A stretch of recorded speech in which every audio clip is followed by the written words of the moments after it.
Hello, me lads and lovelies. Captain Edward von Arkham here, coming to you from on board the MHS Hysteria. The crew and I have just returned from a day trip to witness a rather historical milestone. September 19th, 1783, in Versailles. From the front courtyard of the royal palace, the Aerostat Réveillon embarked on its maiden voyage, the very first ascent of a hot air balloon, the foundation from which every advancement in ether travel has been built. It was the great success of a French chemist and physicist by the name of Pilatre de Rosière. I say success, I should say relative success. The point is, it flew.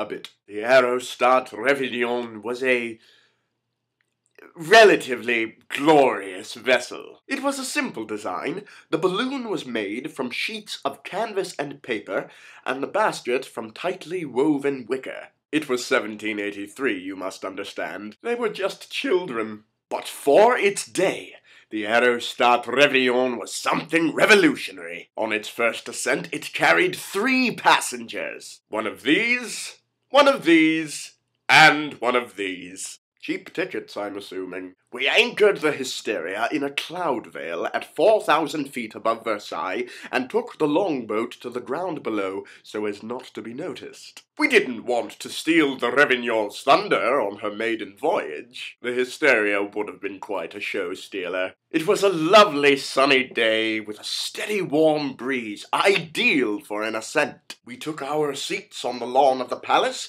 and watched as the passengers were reluctantly loaded into the basket. Monsieur de Rosière untied the sandbags, ignited the burner, and cut the tether. The Réveillon lifted from the ground and into the air. It floated like a bit of dandelion fluff carried by the breeze. A most profound sight it was. However, I don't think that Monsieur Rosière put much thought into the balloon post-ascent. I mean, it could only have gone so high with just heated air, and the passengers were hardly capable of landing it. From what I could see through the telescopic sight on my goggles, they weren't getting along very well, feathers and fur flying everywhere. So, seeing as the passengers were too busy squabbling to adjust the burner, the Aerostat Réveillon couldn't climb higher than about 70 feet before the change in pressure caused a rupture in the airbag.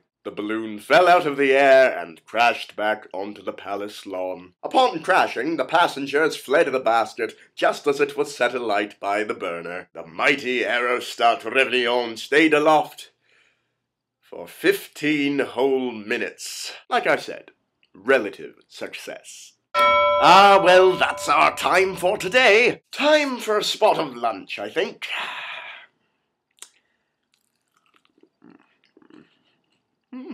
Until next time, stay mad, my duckies.